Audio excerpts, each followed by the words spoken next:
I'll never forget the sound of champagne hitting my face. Not the taste, not the cold, the sound. That sharp splash mixed with Eleanor Ashford's laughter as she called me trash in front of 200 people. My hands were shaking so badly I could barely hold the pen, but I signed those divorce papers anyway. Lucas stood there with his arm around Diane, both of them smiling like they'd just won the lottery. And me? I was the joke, the punchline. The orphan girl who actually thought she could be part of their world. But here's what none of them knew. Not Lucas, not his cruel mother, not his arrogant father or his spoiled sister. 3 hours before that Christmas party, I'd gotten a phone call that changed everything.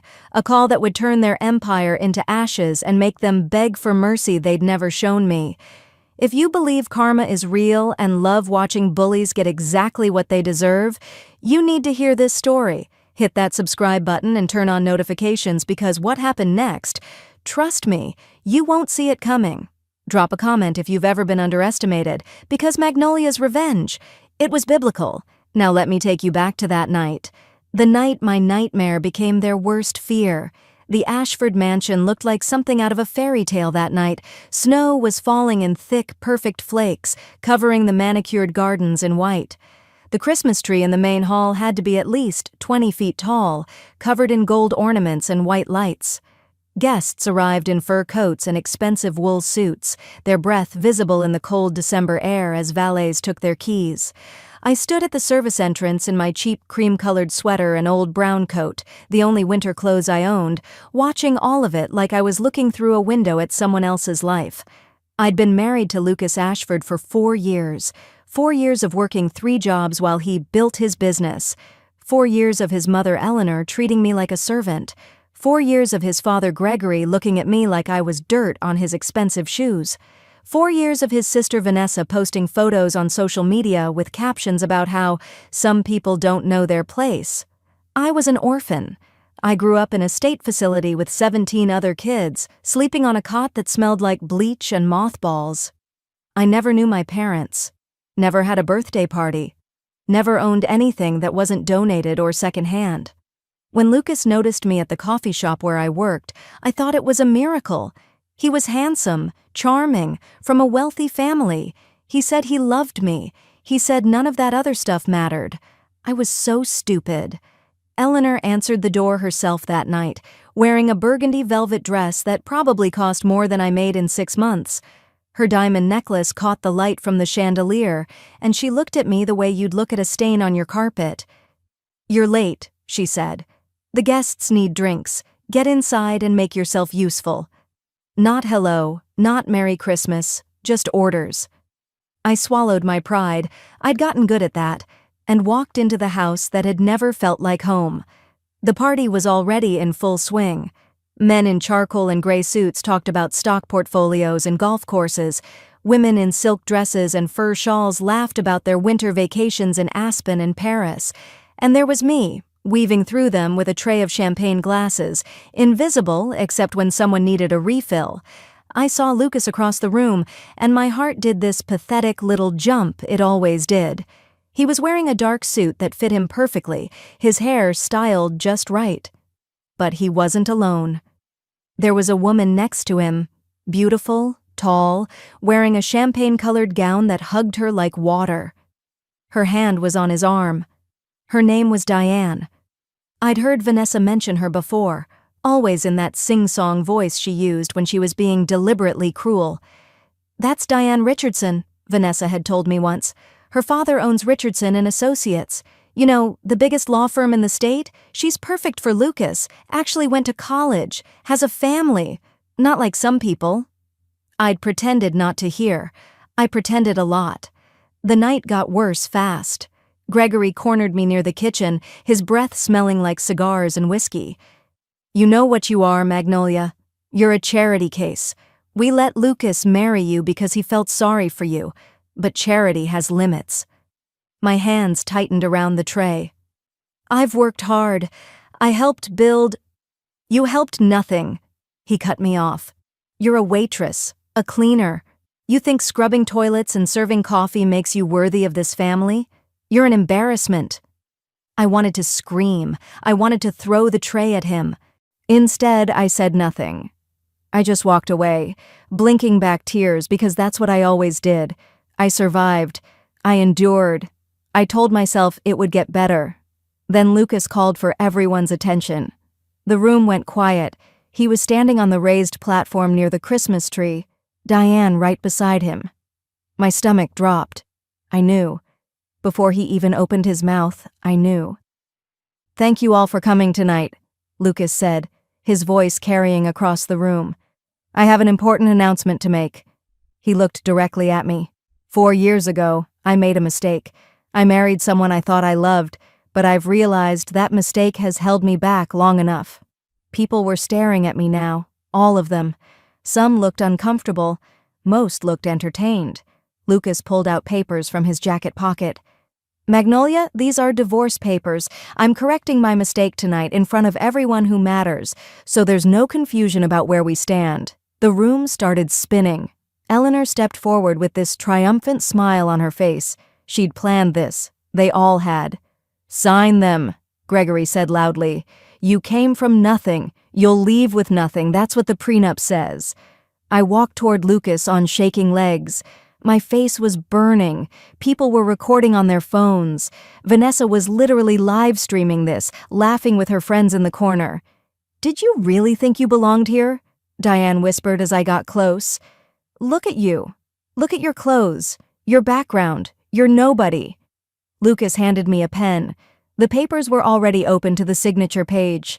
I tried to read them, but the words were blurry through my tears.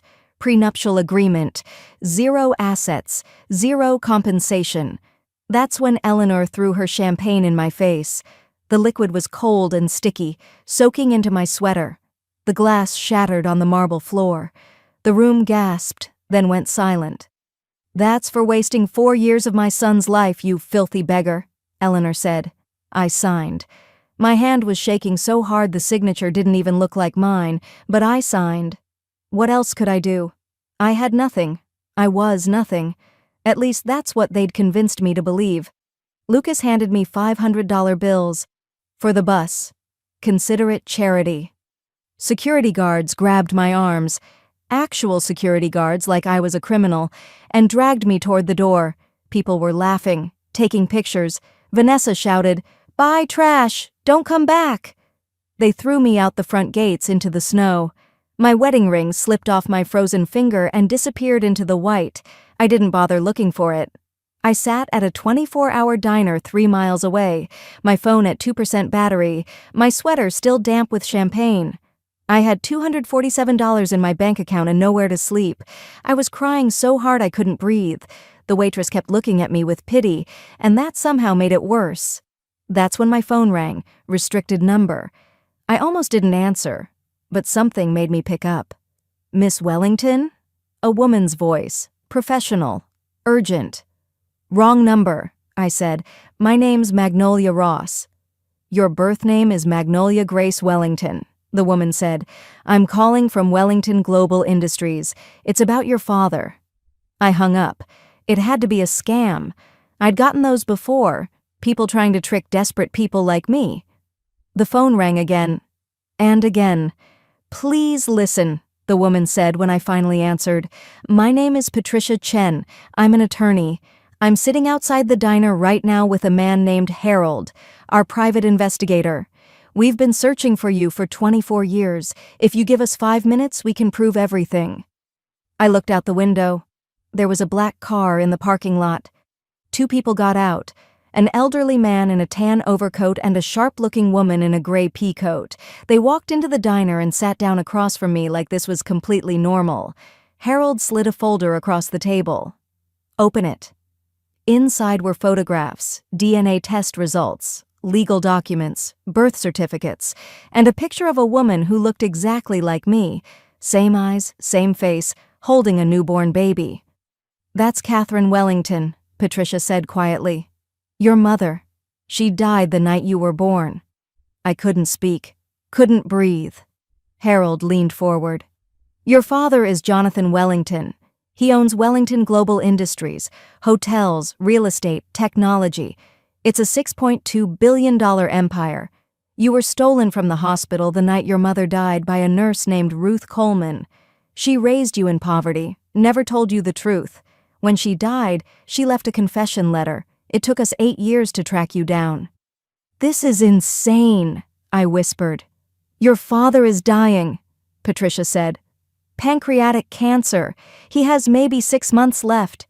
His dying wish is to meet his daughter, to give you everything that should have been yours from the beginning." I started laughing, not because it was funny, but because it was too much, too impossible. A few hours ago, I was being thrown out of a mansion like garbage, and now these people were telling me I was a billionaire's daughter? "Prove it," I said. Patricia pulled out her phone and called someone. An hour later, I was in a private car, driving to an estate that made the Ashford mansion look like a garden shed.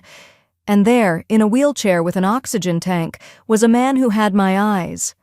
Jonathan Wellington looked at me, and tears started rolling down his face. "Magnolia," he whispered.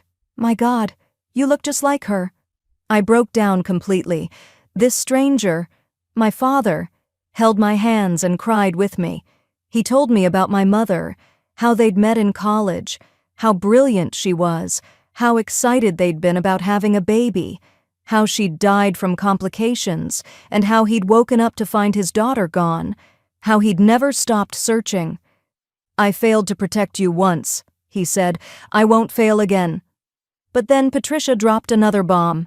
Jonathan's younger brother, Raymond, had been running the company. He thought Jonathan had no heir. Raymond was cruel, corrupt, and had been stealing from the company for years. If I revealed myself now, I could be in danger. "We need evidence against him first," Patricia said. "You need to stay hidden, learn the business, and then, when we're ready, we take back what's yours." I agreed, but I had one condition. "I want to destroy the Ashfords first," I said. Over the next 2 months, I transformed. Private tutors taught me business, finance, law. I studied my father's company inside and out. I learned how to walk differently, talk differently, be someone else. And I hired investigators to dig into Lucas and his family. What they found was devastating. Lucas's business was failing. He was $2 million in debt. He'd married Diane not for love, but because her father's law firm could help him. Gregory's company was being investigated for fraud. Eleanor had a gambling addiction and had lost $800,000. Vanessa was being blackmailed over a scandal she'd tried to hide. But the worst part? Lucas had taken the $8,000 I'd saved, money from my 3 jobs, money I'd hidden for emergencies, and gambled it all away. Then he'd forged my signature on loan documents. I was legally responsible for $45,000 in debts he'd created in my name. He'd planned this. Married me, destroyed my credit, divorced me with the debt. I didn't get angry. I got focused. I created a new identity. Madeline Grant, a mysterious European investor. I had my hair styled differently, wore designer clothes, expensive glasses.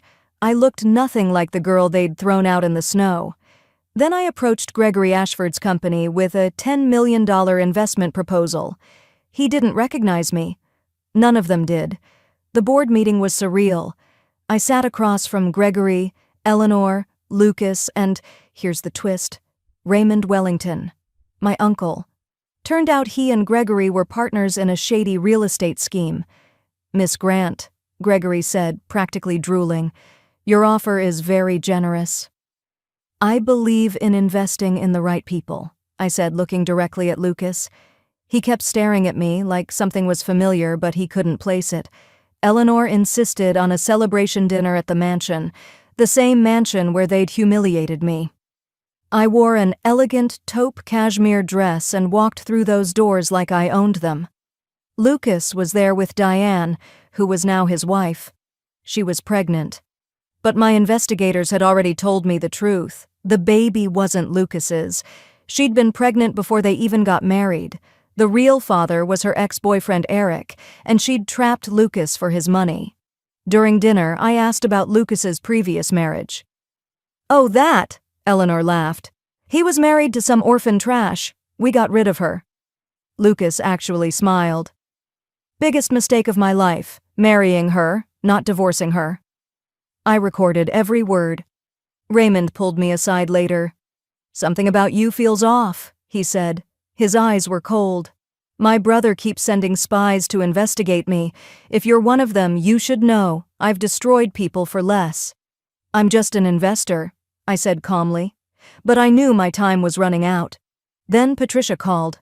Jonathan had collapsed. He was in the hospital, dying faster than expected.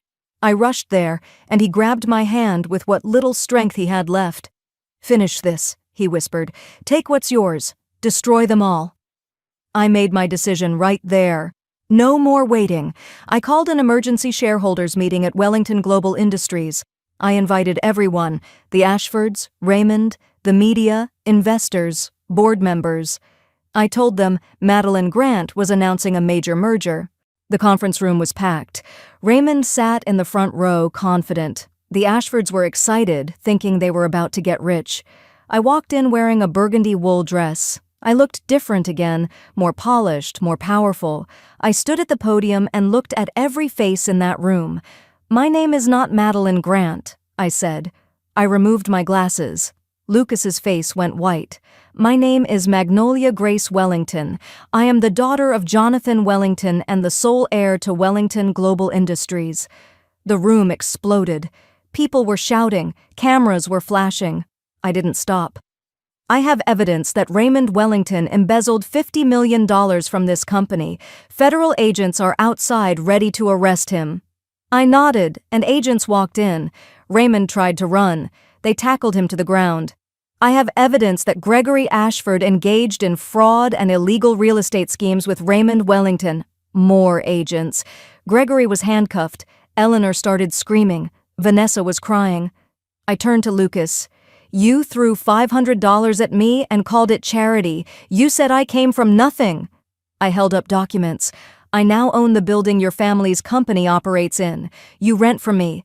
Effective immediately. Your lease is terminated. You have 30 days to vacate." Lucas looked like he was going to be sick.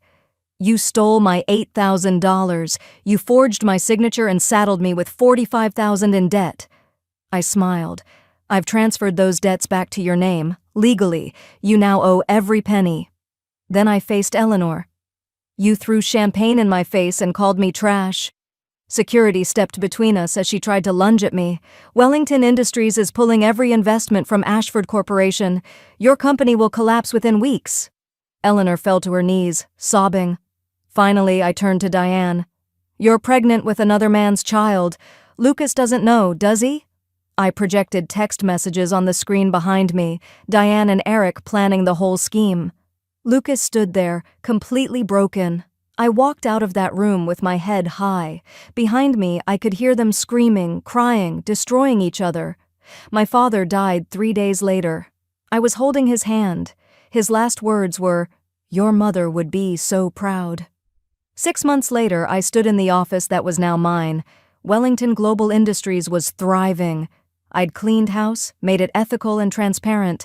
I'd opened scholarships for orphans, built affordable housing, used my fortune to actually help people. The Ashfords? Gregory was in prison. Eleanor was bankrupt, living in a 1-bedroom apartment. Lucas was working at a gas station, drowning in debt. Vanessa had disappeared, too ashamed to show her face. Diane's baby was born, and Eric had abandoned her too. Raymond was sentenced to 15 years in federal prison. I visited my parents' graves that winter. Snow was falling, just like it had been that night at the Christmas party. I placed flowers on both headstones. "I was never the trash they said I was," I whispered. "I was always your daughter." I walked away from that cemetery knowing the truth. They didn't break me. They freed me. Every insult, every humiliation, every moment of cruelty, it all led me here, to the life I was supposed to have, to the power I was meant to hold. I am Magnolia Grace Wellington, and this is just the beginning. And that's how I went from signing divorce papers in tears to owning everything they thought they'd taken from me. If this story gave you chills, hit that like button right now. Subscribe and turn on all notifications because I have more powerful revenge stories coming your way that will restore your faith in karma. Comment below, did I go too far or was this perfect justice? I read every single comment and I want to know what you think. Share this with someone who needs to remember that underestimating people can be the biggest mistake of your life. Thanks for watching, and remember, your darkest hour might be right before your greatest victory. See you in the next one.